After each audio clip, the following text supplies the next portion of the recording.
Speaker of today is Mohammad Amir Mansoori from the Department of Electronics and Telecommunications. He will give a speech entitled Hardware Acceleration for Microwave Imaging Algorithms. Mohammad received his bachelor and master degree in electronics engineering in 2013 and 2016, respectively.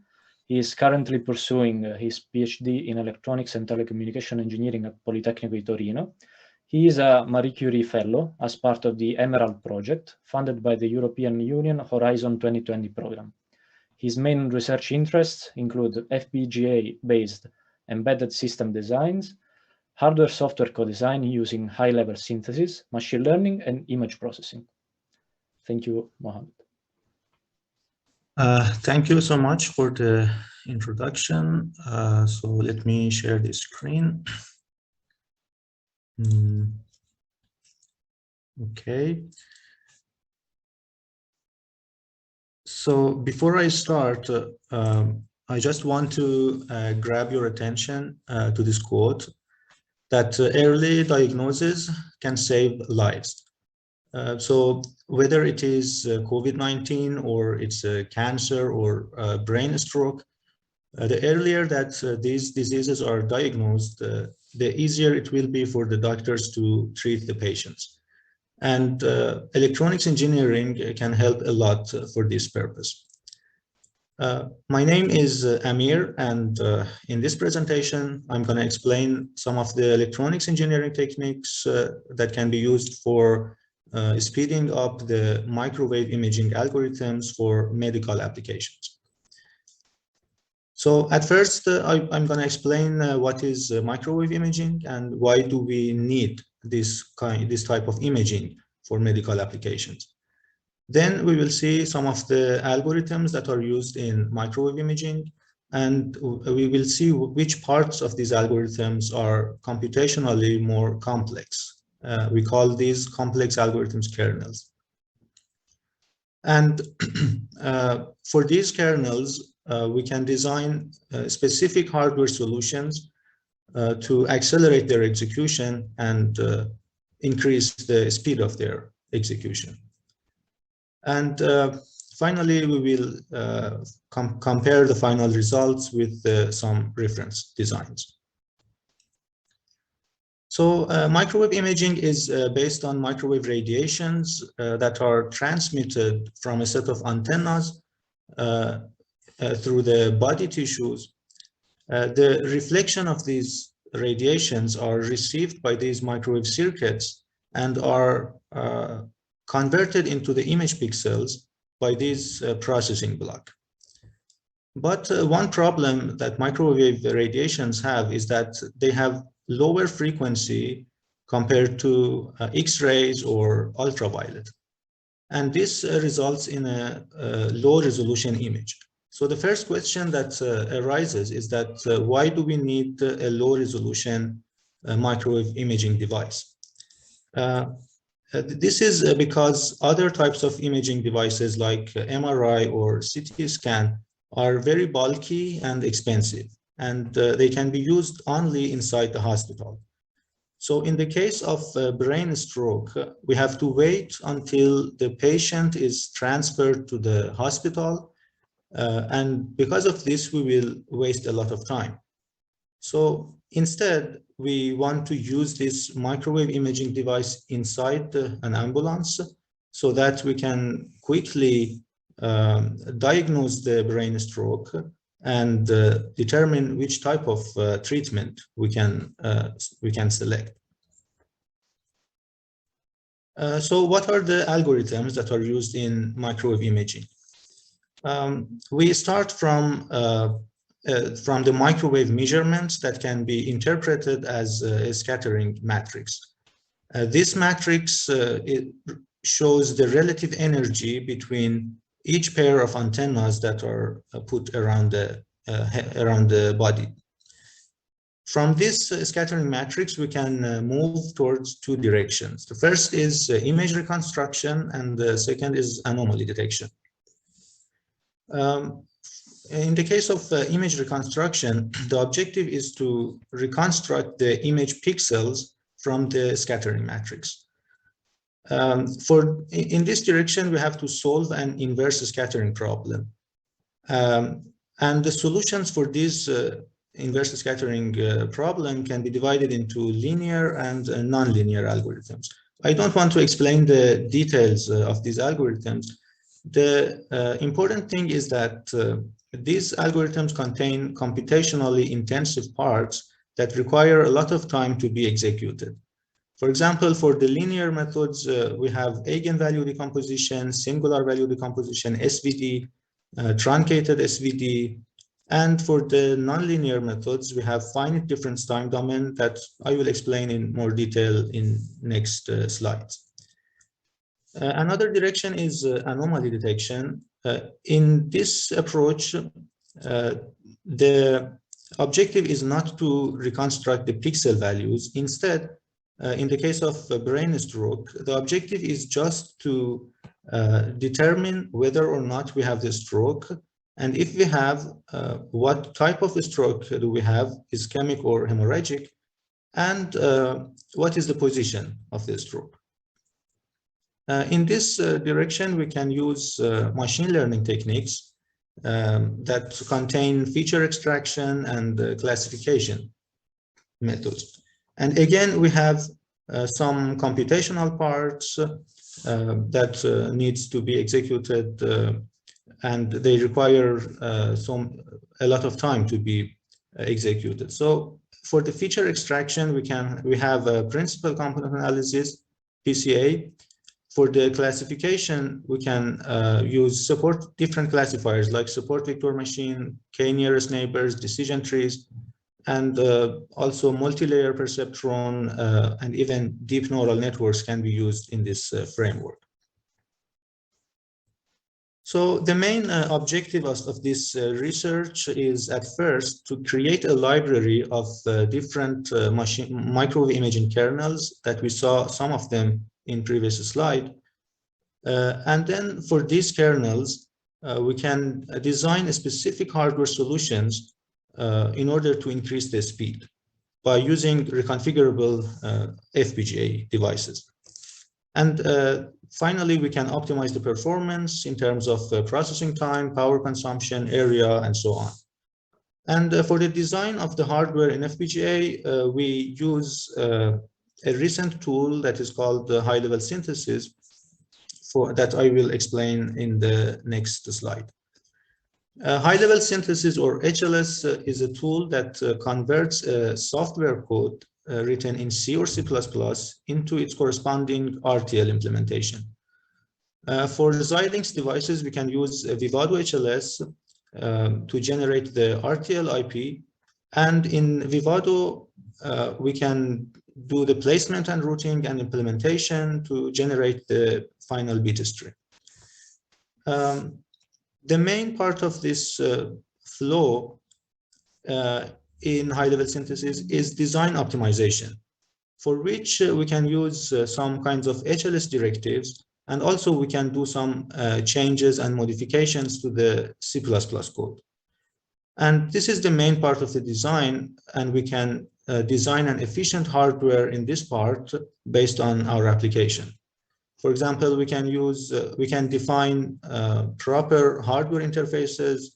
We can use parallel processing in our code. We can use efficient data types and so many other optimizations that we can consider. So going back to our microwave imaging library, the first microwave imaging kernels, the first kernel that I am introducing you is a finite difference time domain, or FDTD.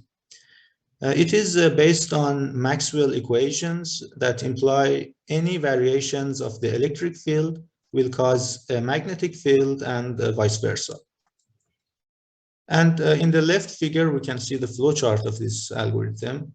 Given the dielectric profile of the simulation space, we can use finite difference approximations of the Maxwell equations in order to update the electric and magnetic fields in an iterative loop. So we can see in the right figure that how FDTD can be used in a nonlinear image reconstruction algorithm in microwave imaging. Starting from an initial guess, the output of FDTD is compared with the actual microwave measurements, and based on the estimation error, we can use an inverse solution in order to update our initial guess.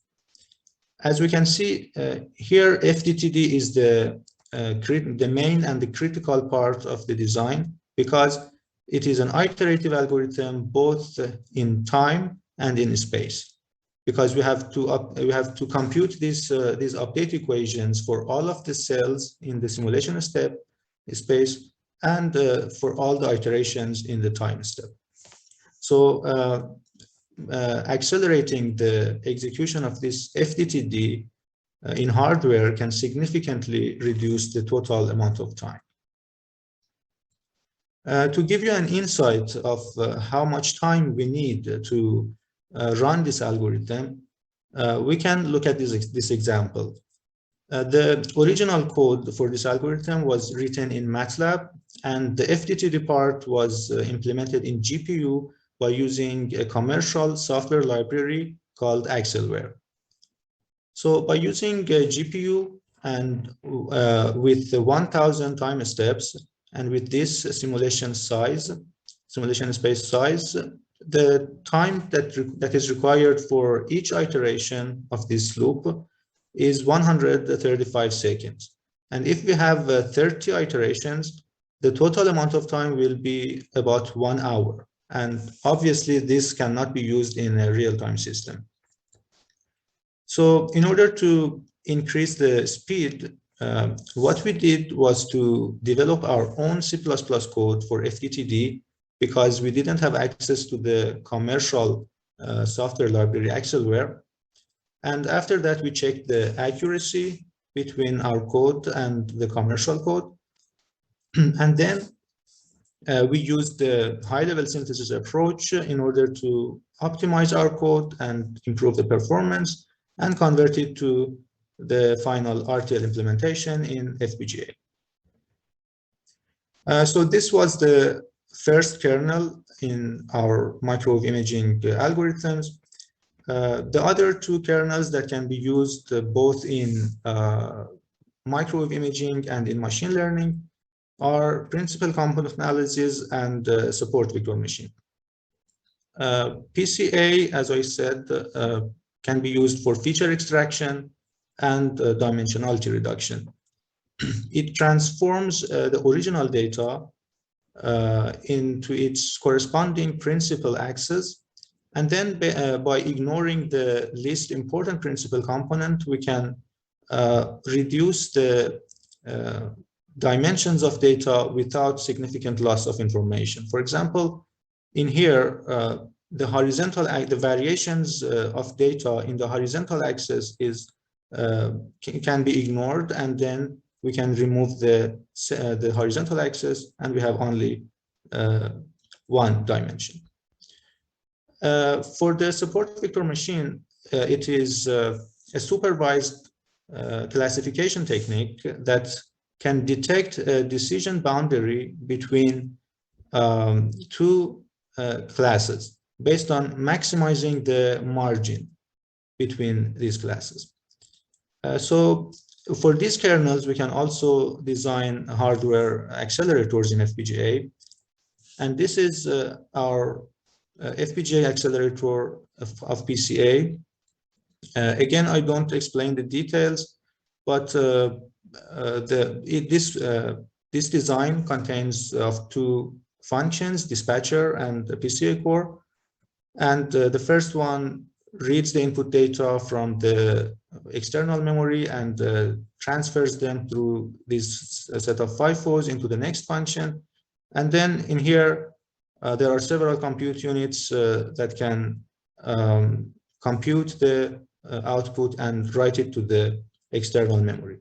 What is important in here is that, as we can see, there are several compute units in this function, and each of them can be used for different algorithms. We have, for example, here we have a singular value decomposition, SVD, that is another kernel in microwave imaging algorithms. So we can use individual blocks from this PCA algorithm, and we can use them for other types of algorithms in microwave imaging. In the case of machine learning classifiers, including SVM, we have to consider two phases, training and inference. The training is usually executed offline in software because it's only done one time. It receives the training data set that contains different positions of a stroke and different types of a stroke, and it can learn how to predict a new input data. So the inference part receives the training parameters that are obtained from the training phase, and it can predict the new input data, that is the scattering matrix, and obtain the type of a stroke and the position of a stroke. And the inference part usually is implemented on hardware and in FPGA, and this is what we considered in this research. For the evaluation of the results, we compared the performance of PCA for our HLS implementation and compared it with a manual RTL design. And we used the same data sets that are used in the reference. And as we can see in our HLS design, we could consume significantly lower resource usage, especially for the DSP48. And also we could achieve a lower execution time compared to the RTL design. We also considered both the floating point and fixed point designs. And we can see that for the fixed point design, the execution time or the latency is lower, and also we can support larger input dimensions. And for the FDTD performance, we measured the processing time for the FPGA design, and we compared it with the CPU and the GPU implementation. We also considered both the single and multi-FPGA platforms. The advantage of the FPGA is that it can support more number of antennas to be executed in parallel. In the case of CPU and GPU, the maximum number of antennas that can be executed in parallel is only one antenna. But for FPGA, it can increase to 3. And for the multi-FPGA case, with 8 FPGAs, we can process 24 antennas in parallel inside the multi-FPGA platform. And by comparing it to the previous example that used the GPU for the implementation, it took about 1 hour to obtain the final image. And by using the multi-FPGA platform, it can be reduced to just 5 minutes. In conclusions, I explained some of the algorithms in microwave imaging. They can be divided into 2 parts, image reconstruction and anomaly detection. For the first category, I explained the FDTD algorithm. And for the second category, we saw how we can use PCA and SVM in microwave imaging. We can we can optimize our hardware in FPGA by using high-level synthesis. And we saw in the results that FPGAs can also achieve comparable performance compared to GPU designs. And in the future, we want to update the microwave imaging kernels, and we can evaluate the final performance in FPGA, and again, we can make a comparison between different platforms. So thank you so much. I couldn't explain all the details of the design and all the results because some parts of the results are still under review for the publication. But I just wanted to give you an insight about my research and what is my research topic about. So thank you so much. And if you have any questions, I'm ready to answer. Thank you, Amir, for your talk, and also for pointing out that the key to a better future is early diagnosis and prevention, which is a very important message. Yes. We have a few questions. Okay, the first one is, how do health professionals react to the imaging solutions and analysis you are proposing? Well, as I said, our objective is just the diagnosis of the diseases. So what we do is just to either reconstruct the image, so the doctors, the health professionals can look at the image and detect themselves that whether or not we have the stroke, or we have the other type. So the output will be just the detection, and the doctors can see which type of a stroke we have, which is the position, and this is how health professionals can use these outputs. Okay, so so you are providing both a way of getting a faster imaging and some suggestion on the analysis of the imaging, right? Yes. Actually, our objective is just to evaluate the performance of different kernels that can be used in different applications. So okay. Yes, the final output depends on our application, which one can be used. It's actually, I mean, because for example, in if we have a very small problem, like if we have a if the stroke is very, if the target object is very small, we can use linear methods, and for this we can use different kernels. For the nonlinear approaches, we need more accuracy, so we have to use different and more complicated methods. So it depends on what we need, actually, what the doctors need. Okay, thank you. We have another question that says, I understand that the PCA is used to reduce the dimensionality of the features. Mm-hmm. Are the variables collected directly from the sensors? And if so, how many of the sensors are used? Okay, the input to the PCA algorithm, basically the input is this scattering matrix. So this is, and it depends on the number of antennas that we have. For example, if we have 24 antennas, we will have a 24 by 24 matrix, and this will be the input to the PCA algorithm. And also, if we have different frequencies, for each frequency we have a separate scattering matrix. And then if we have redundant information in this matrix, for example, if some pair of antennas have similar information, or they have redundant information, we can use PCA in order to remove those information. I don't know if I could answer the question. Yeah, I think you answered it. I mean, do you have some information on the number of antennas that you can manage? As I said, the typical number that is used in a prototype in Polito is 24 antennas. So okay, the dimension will be a 24 by 24 matrix. Okay, we are done with the questions. Thank you, Mohammad, for your presentation again. Thank you. Okay, so I will stop sharing. Yes, thanks. Okay. The third